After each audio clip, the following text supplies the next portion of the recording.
3기인 경우는 우리가 모든 환자들이 대상이 된다라고 생각하시면 되고, 2기라고 하는 거는 분명히 원발 부위는 클지 모르지만은 주위에 임파선으로는 가 있지 않는 경우입니다. 근데 이런 경우도 2기 암 환자들 중에서도 분명히 재발할 확률이 높은 위험군이 있는데, 이런 위험군에 대해서는 항암 치료를 하시는 것이 안 하는 것보다는 분명히 재발 방지에 도움이 된다라고 하기 때문에 저희가 시행을 하는 것이고요. 그리고 대장암은 다른 암하고 조금 다릅니다. 사실 췌장암이나 위암이나 그런 암들은 이게 4기라 그러면은 결국은 원발 부위에 있는 암세포가 피 속으로 들어가서 멀리 떨어진 장기에 이미 덩어리를 만들어 놓은 그런 상태를 우리가 4기라고 얘기를 하시는데, 위암이나 췌장암이나 담도암이나 이런 경우는 4기가 된 경우는 죄송하지만은 수술을 하는 것이 크게 생존 기간을 연장하는 데 도움이 되진 않습니다. 하지만 대장암은 좀 다릅니다. 이미 전이가 진행이 되었더라고 하더라도 우리가 항암 치료를 열심히 해서 덩어리가 우리가 수술이 가능한 수준까지 덩어리를 줄일 수가 있고, 전이 부위를 같이 수술을 하시는 것이 우리가 한 30%에서 50%까지도 완치를 바랄 수가 있다라고 하는 데이터들이 예전부터 알고 있기 때문에, 우리가 대장암인 경우는 4기인 경우라도 지레 겁먹거나 포기하지 마시고 항암 치료를 열심히 해서 우리가 수술을 할 수 있는 단계까지 가보십시다 라고 우리가 얘기를 드리고 있습니다.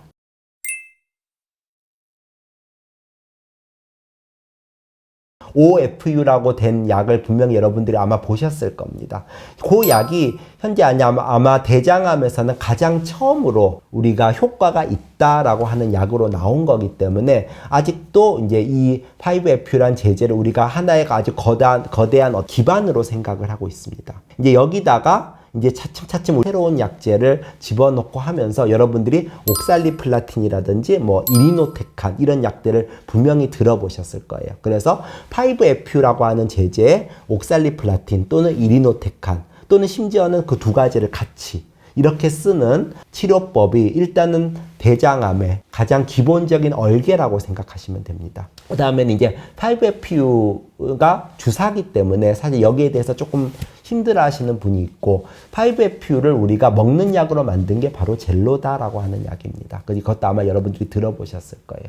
그래서 이제 5FU를 맞는 것이 난 너무 힘들고, 그리고 한 2박 3일, 3박 4일 동안 맞아야 되는데 그렇게 너무 힘들다 그러면 우리가 이제 5FU 대신에 젤로다에다가 거기다가 옥살리플라틴, 이리노테칸 이런 식으로 같이 병합을 하는 것도 한 가지 방법이 되겠죠. 거기다가 플러스로 표적 항암제, 표적 치료제라 그러면은 우리가 암세포가 먹고 사는데, 아니면 암세포가 진행되는데 필요한 어떤 유전적인 표적 물질이 있다는 걸 우리가 요즘 알고 있습니다. 그래서 이런 유전적인 표적 물질을 건드리면은 암세포는 이런 표적 물질이 많이 있으니까 더 많이 손상을 받을 거고, 정상세포는 이런 표적 물질이 없거나 적으니까 덜 손상을 받을 거다라고 하는 이제 작용기전으로 우리가 설명을 하고 있습니다. 근데 현재까지 데이터들은 죄송하지만은 표적 치료제만 가지고는 효과는 사실 없습니다. 별로. 그렇기 때문에 이런 표적 치료제를 세포독성 항암 치료랑 같이 병합을 했을 때 세포독성 항암제 단독 또는 표적 치료제 단독보다는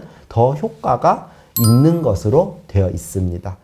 그러면 그렇게 너무 많은 항암제를 같이 맞으면은 너무 독성이 심한 거 아니에요? 라고 얘기를 하겠지만은, 사실은 표적 치료제가 가지고 있는, 대장암에서 쓰고 있는 표적 치료제는 사실 그렇게 부작용이나 독성이 그렇게 심하진 않기 때문에 우리가 세포독성 항암제랑 표적 치료제를 같이 쓰는 것이 그렇게 환자분들한테 엄청나게 독성의 증가는 초래하지는 않는 것으로 그렇게 생각을 하고 있습니다. 최근에 인터넷이나 그런 걸 보시면 면역 항암제 또는 면역 치료제 이런 얘기를 아마 분명히 들어보실 겁니다. 암세포를 직접적으로 건드리는 것이 아니라 몸 안에 우리가 T세포라고 하는 면역세포가 있습니다. 이 면역세포의 기능을 활성화시키는 겁니다. 사실 여러 연구에서 암 환자들은 우리 T세포, 면역세포의 기능이 정상보다 굉장히 많이 떨어져 있고 저하되어 있다라고 하는 데이터들이 계속 나오면서 이런 치료 방법이 나온 건데요. 그래서 이제 여러분들이 아마 론서프라는 약도 들어보셨을 거고, 스티바가라는 약, 그리고 최근에는 엔코라페니 이런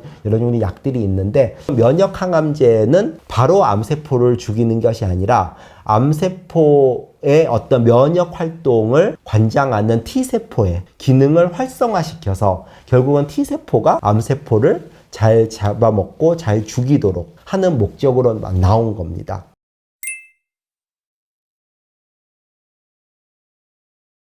환자분들이 느끼시는 게 뭐냐면 처음에는 약을 굉장히 많이 썼는데 이번에 이제 병이 잘 안 듣게 되는데 왜 약수가 줄어들지요? 이렇게 얘기를 하시는 분들이 있어요. 그래서 첫 번째 약이 안 들면 그 다음에 약을 더 세게 써야 되는 게 아닌가요? 라는 얘기를 하시는 분들이 있는데 꼭 그런 건 아니고요. 항암 치료를 하면서 조금 더 몸이 좀 쇠약해졌을 수도 있고 그리고 그때보다는 또 병이 또 진행을 하셨을 수도 있기 때문에 사실 그런 경우는 우리가 아주 막 많은 항암제를 한꺼번에 막 투여를 하는 것보다는 우리가 효과가 그래도 좋은 표적 치료제나 효과 그래도 좋은 그런 항암제를 우리가 단독 또는 뭐 한두 가지 정도 해서 그렇게 투여를 하는 것이 환자분의 어떤 삶의 질이나 이런 것이 더 긍정적이고 그렇다고 해서 우리가 생존 기간이나 생존하는 어떤 질이 그렇게 떨어지는 건 아니기 때문에 초기 항암 치료 안 듣는 분에서는 그런 치료 전략을 세우고 있습니다.